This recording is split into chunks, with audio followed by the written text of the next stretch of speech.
So friends, now we'll discuss about the parameters that will affect the supercritical fluid extraction process. And these parameters are raw material, pressure and temperature conditions, use of modifiers or co-solvents, solvent to feed ratio, and the time of extraction. Now when we talk about the raw material, there are different aspects of the raw material that can affect the extraction process. And these are particle size, moisture content, and pre-treatment of the raw material. And now we will discuss each and every parameter in detail. So coming on to the effect of the particle size of the raw material that is being used for extraction by using this technique. By and large, it has been observed that as we decrease the particle size of the raw material, it increases its surface area, and as the surface area is increased, there is more contact of solvent with the raw material or the matrix, which increases the overall extraction yield. But this happens up to a particular limit of the particle size, below which there are certain problems which decrease the extraction yield. And if we use a very fine particle size of the raw material, it may lead to formation of a very compact bed of the feed material in the extraction vessel. And once this compact bed is formed, it will cause an resistance towards the flow of the solvent and also resistance towards the mass transfer from the solute particles into the solvent. It has also been found that the compact bed which is formed due to very fine particles also forms certain channels inside the extraction bed, and once this kind of channeling occurs, it leads to the non-uniform extraction of the feed material. Wherever channels are formed, the solvent is able to flow properly through those channels, therefore the material which is around those channels is extracted properly, whereas the material where no channels are formed, that material remains unextracted or that is not fully extracted. So such kind of non-uniform extraction has been observed, which also, and all these factors lead to decrease in the extraction efficiency. Now in this chart you can see effect of the particle size on the yield of the oil that was extracted from the dog rose. In this experiment, three range of particle size are used. First range is range of the particles having size less than 0.27 millimeters. Second range, particles have particle size range of 0.27 to 0.7 millimeter, and the third is the particles having a size range of 0.7 to 1.4 millimeters. So we can clearly see in this figure that the yield of the raw material with lowest particle size is maximum in comparison to the other two particle size that are used. Further, you will see that after a particular time period, there is no significant increase in the yield. And this point of saturation is quickly achieved when the particle size is larger, and when the particle size is smaller, this saturation point is achieved at a later period. So therefore, we can see that the extraction yield continuously increases for a longer period of time, and then it gets uniform. So this is one example. Another example is wherein the coca nibs were used to extract coca butter, and coca nibs are nothing, these are the comminuted, fermented and roasted coca beans. So again, four different sizes were used, wherein first is 0.074 millimeters, second is 0.25 to 0.5 millimeter, third is 1 to 1.4 millimeter, and in the fourth, entire nibs were used. And again, you can see the similar kind of results.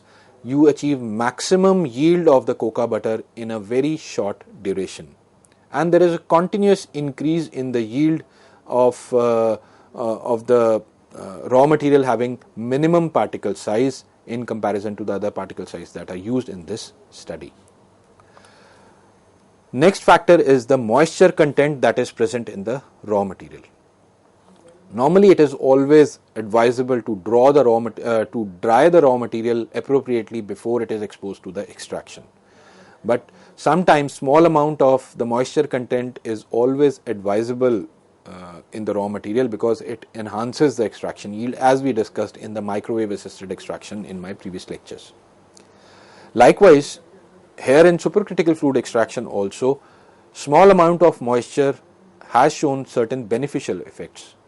In some cases where polar constituents are present, it helps in increasing the interaction between the solvent and the solute.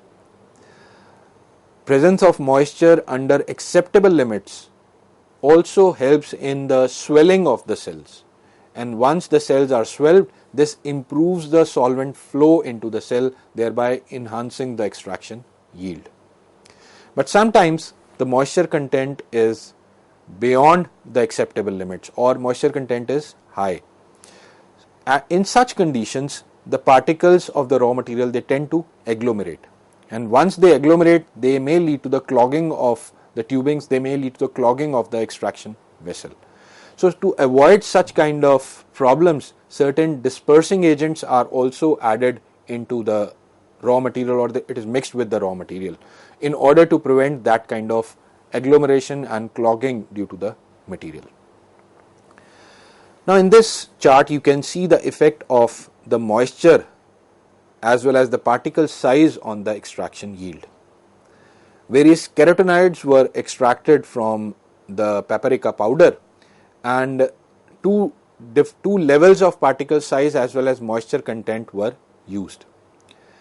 One set was having 6% moisture and particle size less than 0.2 millimeters.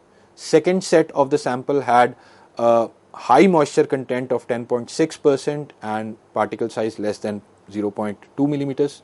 Third set was having 6% moisture but a larger particle size 0.3 to 0.5 millimeter, and the fourth set had high moisture content of 10.6% vis-a-vis high particle size of 0.3 and 0.5 millimeter.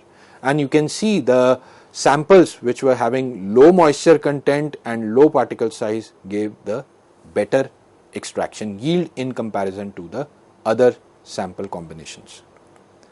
In this image you can clearly see in the picture A is the extract that is obtained by the sample having low moisture content of 6 to 7.5%, whereas the picture B represents the extract that was obtained from the sample having high moisture content of 10.6%.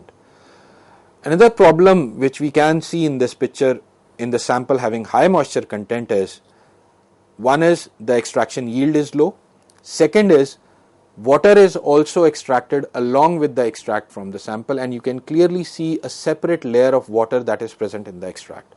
So such kind of scenario also add up an additional step in the process, that is the removal of water from the extract. One. Second is, since water is also extracted along with the extract, the direct contact of the extract along with the water sometimes causes the hydrolysis of certain constituent, which degrade the constituents. So all these problems occur when we are using high moisture content in the sample. Again, I'll repeat, bottom line is optimum moisture condition should be there, and it varies from sample to sample. Another factor of the raw material is the pre-treatment of the sample.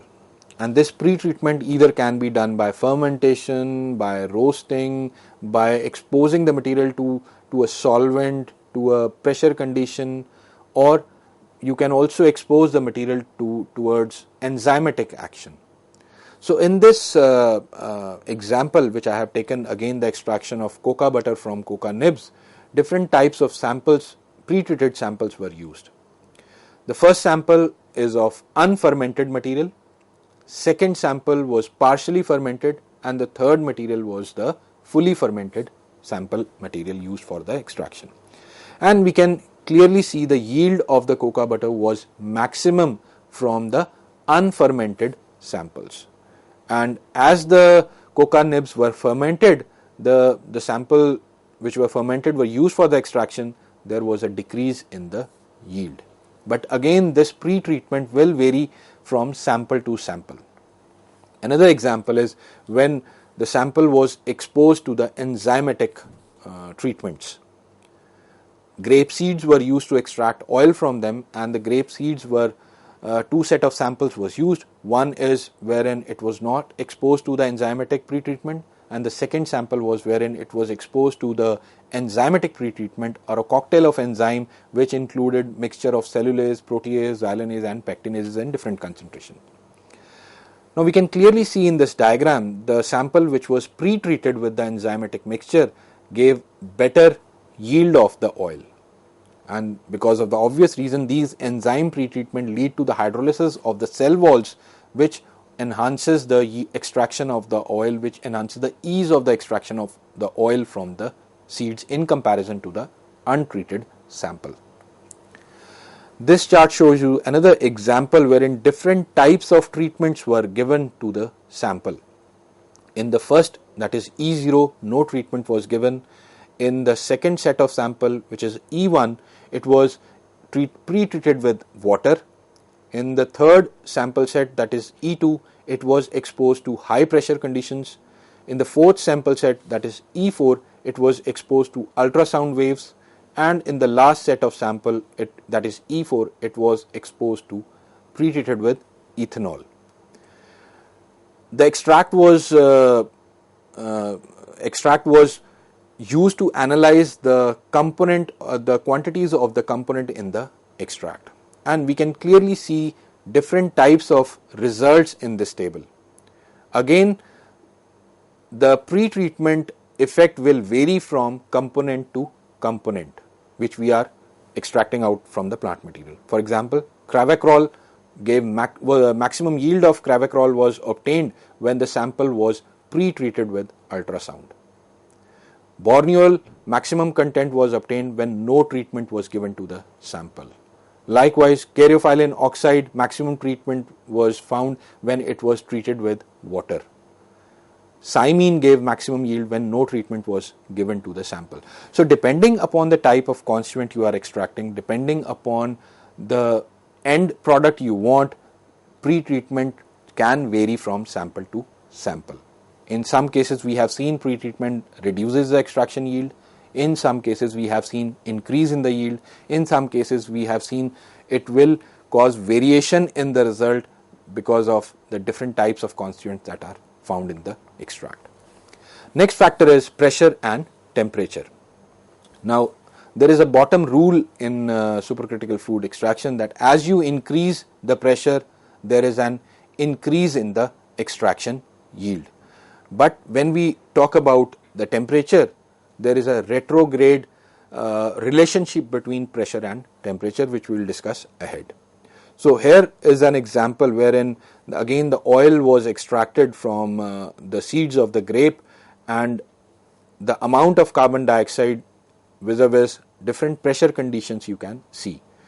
The sample was exposed to 20 megapascal, 30 megapascal and 40 megapascal pressure conditions, and as we increase the pressure, the yield of the oil extracted was improved, and not only the yield, the amount of the carbon dioxide that was used to extract that yield also reduces significantly.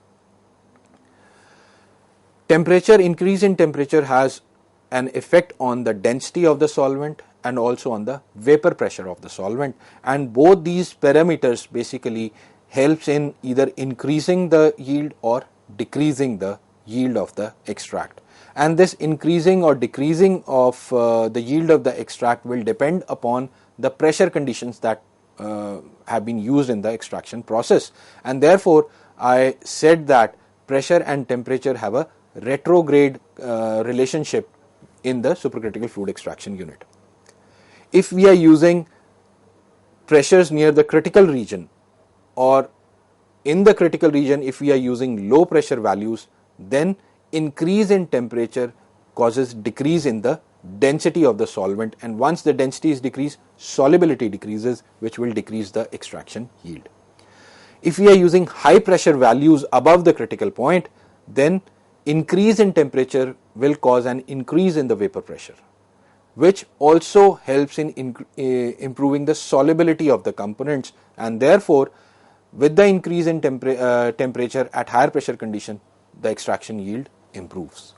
This is the retrograde relationship between pressure and temperature. In this table, we can see the effect of temperature and pressure on the extraction yield. When the pressure was 150 bars, the extraction was carried out at 35 degrees Celsius, 50 degrees Celsius and 65 degrees Celsius. And you can see that as we increase the temperature, the extraction yield decreases. Now this supports the hypothesis that at the low pressure values, the increase in temperature will cause decrease in the density of the solvent, decrease in the solubility of the solubilizing power of the solvent, which will decrease the extraction yield. But at higher pressure values, you can clearly see that as we increase the temperature, say at 300 pressure bar, the extraction yield increases.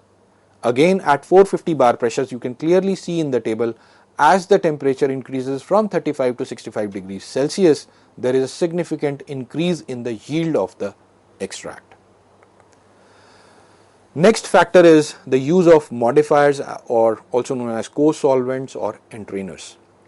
The major disadvantage of carbon dioxide we discussed was its low polarity and its low solubilizing power with respect to the high polarity constituents. And therefore, it has been found that using co-solvents or entrainers, when they are mixed with carbon dioxide, they improve the solubilizing power of the carbon dioxide, and such kind of improvement helps in extracting out even the polar constituents. There are different types of modifiers or co-solvents or entrainers that can be used, but the most commonly used are methanol, ethanol and water. And there is a general rule that they should be used in a percentage below 15%. But there are numerous examples in the literature wherein 20% of the co-solvents have also been used. But again, this percentage of a co-solvent will vary from the type of the constituent you want to extract, and it will vary from sample to sample. If we are preparing an extract in a food industry, and that extract has to be added to the food items, then obviously methanol cannot be used as a co-solvent because of its obvious toxic effects. Ethanol is considered as a grass, which is generally regarded as safe, and water we know that is a safest solvent. So therefore ethanol and water can be used in such cases. Water is, since I told you that it's a safest solvent and it can be used as a co-solvent, but sometimes it leads to certain problems. Like it may cause increase in the formation of ice blockage due to Joule-Thomson effect in the separation vessels, because we are immediately decreasing the temperature and pressure conditions in the separator vessels, which can lead to the formation of the ice plugs. It can also cause ionization or hydrolysis of the compounds that are present in the extract. We have already discussed the harmful effects of excess of water if it is present in the extract. If we are extracting out certain saponin type of compounds, then in the presence of water, they may cause another problem which we call as froth formation or the foam formation, because we know that saponins have a tendency of froth formation whenever they are mixed with water. So these are few problems one can face when he is using water as a co-solvent in the process. Now it has been observed that co-solvents enhances the solubility by two major mechanisms as proposed by Pereira and Myrels. One is it enhances the interaction of solute co-solvent with the solute molecules. So co-solvent, in simple words if I say, it can act as a bridge between solute and the solvent molecules. So it enhances the interaction of solute with the solvent. And second is, co-solvents have a tendency to cause swelling of the matrix particles, thereby enhancing the better flow of the solvent, better contact of the solvent with the solute molecules, thereby increasing the solubilizing of those solute molecules. Now the critical point in a carbon dioxide and modified mixture will vary from that of the pure solvent. And this critical point will also depend upon the proportion of the co-solvent that is, or the modifier that is being used with the carbon dioxide. So again, one has to revisit the critical conditions if we are using the modifier along with the carbon dioxide. We know that modifiers are, which we normally, which I have already discussed, are normally liquid at room temperature, and therefore this liquid residue will also be obtained along with the extract. So percentage of modifier is very critical whenever you are using them. When we are using high percentage of co-solvent, the selectivity of the extraction process decreases, because these co-solvents will increase the solubilizing power of the solvent, thereby decreasing the selectivity of that solvent. So now different components which earlier were not soluble in carbon dioxide or the whatever supercritical fluid solvent which we are using, now they will get solubilized in that solvent.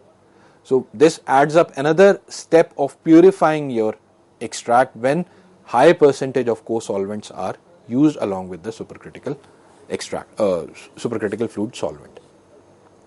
Now in this chart you can see the effect of different co-solvents on the yield of the oil.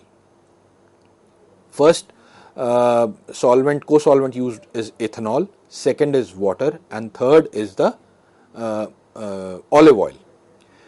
And we can clearly see the effect of these co-solvents on the yield of lycopene that was extracted from tomato. You can clearly see that in every case, irrespective of the co-solvent that is used, there is an increase in the yield of the lycopene. But specifically in case of olive oil, we see a significant difference between the yields. So I would like to emphasize here is the nature of the co-solvent which you are using, or the type of the co-solvent you are using, will depend upon the type of the constituents you want to extract, type of the solute molecules you want to extract from the sample. Another factor is solvent to feed ratio. Now it is largely determined by the flow rate of the solvent in the process. Now flow rate should be high enough to give high yield in short period of time, keeping few things in check, like sufficient contact time should be given to the solvent with the matrix, because at high flow rates the contact time decreases and it may have detrimental effect on the yield. So sufficient contact time should be there. Further, if you increase the flow rate of the solvent, the cost involved will also increase, because now larger amount of solvent will be required to extract out the drug. Solvent to feed ratio of around 25 to 100:1 have been found appropriate for analytical purposes, whereas if you are going for commercial grade extractions, 5 to 15:1 solvent to feed ratio has been found appropriate for the commercial scale extractions. Now we move on to another factor, that is the time of extraction. The time of extraction is a critical factor, because in general it has been observed that as we increase the time of extraction, the yield increases. But this again happens up to a particular limit. After that the extraction yield stabilizes, or it becomes uniform, or no significant increase is observed. Another problem with increase in time is, if you increase the time beyond the optimized values, then obviously cost of extraction, cost of overall process will increase. We are exposing the sample towards high pressure and temperature conditions in this process, and if we are exposing them for longer duration, it may also affect the quality of the constituents that are present in the matrix. So you have to optimize the time factor also. Here in this chart we can see the effect of the time of extraction on the yield of the soybean oil. The yield increases up to a specified period of time, and after that it becomes non-significant. So time factor is another factor one has to be critical about. Now we move on to the last portion of this lecture, that is applications of supercritical fluid extraction. in the field of plants, it is largely used to extract secondary metabolites. It is used to extract different types of oils, whether fixed or volatile oils, and it is also used in the separation of the isomers, because it has been observed that different isomers have different solubility patterns in supercritical fluid or supercritical conditions. Therefore, it is largely also used to separate isomers which under normal conditions are very difficult to separate. So this is just a table to show you that different types of phytoconstituents are extracted by using both dynamic as well as static modes of supercritical fluid extraction under different extraction conditions. This technique is also used in marine sciences, where in secondary metabolites from different marine sources are extracted, different types of oils are extracted from the marine sources, polyunsaturated fatty acids are extracted from the marine sources, and I have given 3 examples in the table below, which you can see that again dynamic, static modes are used, different types of pressure and temperature conditions are used to extract different components from the marine sources. It is also used in agricultural industry, wherein agricultural waste is used to extract out useful components like caffeine from coffee waste, resveratrol from grape waste, phenolic compounds from olive waste, and lycopene from the tomato byproducts, and all these waste products are used to extract these important components.